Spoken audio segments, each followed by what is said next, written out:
broken. Nah, I'm all down. I basically just asked Foyer to come and write with me because I was trying to finish a song. I had like some lyrics to a song and I knew what I wanted it to be to say, but I just couldn't quite articulate it in song form. And he came around to my house about, I don't know, probably five or 6 years ago, and we wrote a song called Odetta, which ended up on my Human record. Which we were saying earlier we were gonna play, but neither of us could remember it. Shot, holy shit! I'm getting crusty here. This is not working. Genuinely thinking back, I think I suppose I thought I was going to a studio. You know, I thought I was going to. I think we did go to a studio. Yeah, first, we did. The first Brixton, day, right? We went to a studio first day in Battersea. Battersea, that was it. Yeah. But then I think the second day I was like, well, you lived in Brockley, and I lived in Catford, so I was like, why are we going all the way to Battersea? Do you want to just come to my house and we'll get a guitar out? That's how. And that's what happened. Yeah.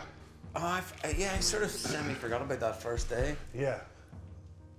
I don't even know if we got anything that day, but I remember. Well, I don't think we did, and we didn't have much in that studio in the way of gear, so we were like, what's the point? But I remember being quite surprised, or not surprised, but sort of. I don't know, when we chatted and you mentioned you were a social worker before. Yeah, I was a carer for for people with all different kinds of disabilities. Yeah. We sort of chatted about that a lot, I remember, and I don't know, that was I got a measure you that day, Rory. You know, it was like, oh wow. I guess that's why it was that kind of spirit of our conversation that day that made me think, fuck, now he's a fucking superstar. How the fuck's that gonna work for a man like that? That's not his jam. Oh, you fuck. You absolute fuck. It's not so much about the space you're writing in, it's about the people you're writing with. And like if there's more than two people, like the day that I went to Rory's house then, it was just Rory and I. And I'm not saying that I can't even remember the other guy that was there. I'm sure he was a great writer and all that, but there's just something different about being two people. There's no other third person there. Not that writing with three people is bad. I do that a lot. That's good, but it's kind of like I was saying to Rory, I think it's kind of like, you know, like a fighter. If he's fighting one guy, he can see pockets. He can see where he needs to suggest things or whatever. But if there's like four people there throwing the right ideas in, and that shit happens a lot. So I preferred writing at his house. It's important to have calmness for me, but regardless of where I am, it doesn't really matter, you know, whether I'm at my house or whether I'm here in Scotland or, you know, in Tennessee or whatever. It's still the same, you know.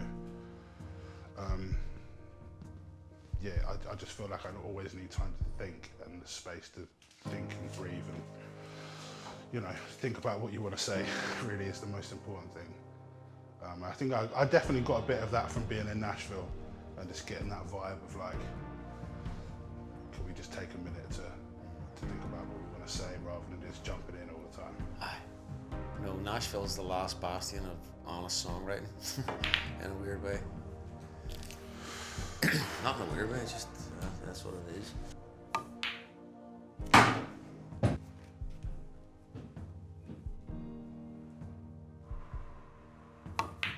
Oh my goodness, don't put that, edit that. I thought you were going to go for the double. I was like, of course, I listen to Foy's music all the time. I knew the song.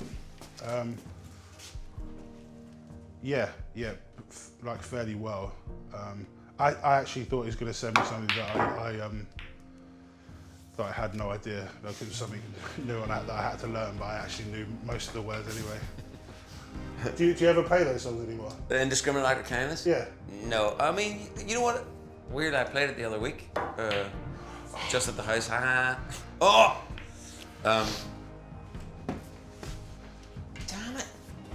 Yeah, It's such a. I don't think you can sing anything that you can't inhabit. Yeah. You know what I mean? There's a right time and place for all Aye, those. you know what I mean? Yeah, There's a time. I just. Yeah.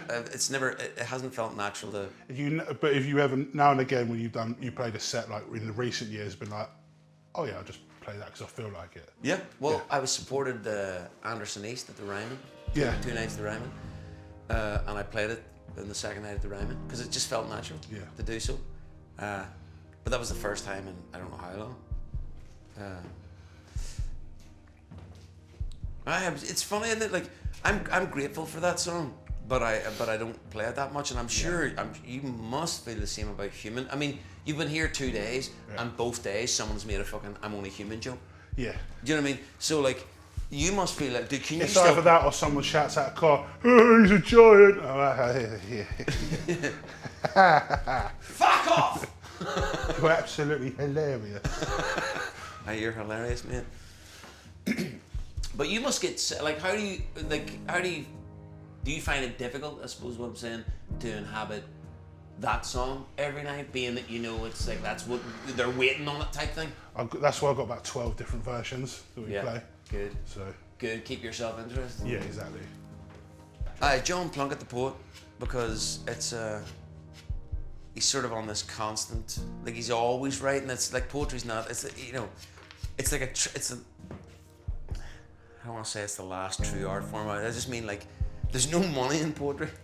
You know what I mean? People figured out there was money in music, and then they fucking exploited the shit out of that. Whereas poetry, even if you exploit it, you know you're not going to make a lot of money from it. So if you're a poet, you need to be doing it you need to be doing it because you love it. Yeah. And there's something about that his daily routine of life where there's just always art coming all the time. I think I'm inspired by that. I like a bit of that in my life. These shots are really hard though, man. Real tough. Did not win, son of a bitch. That would have been worth it though. It would have been worth it. We were having this conversation the other day about what's original nowadays, and like how difficult it is to be original. There's only fucking 12 notes or whatever, you know. So what can you do?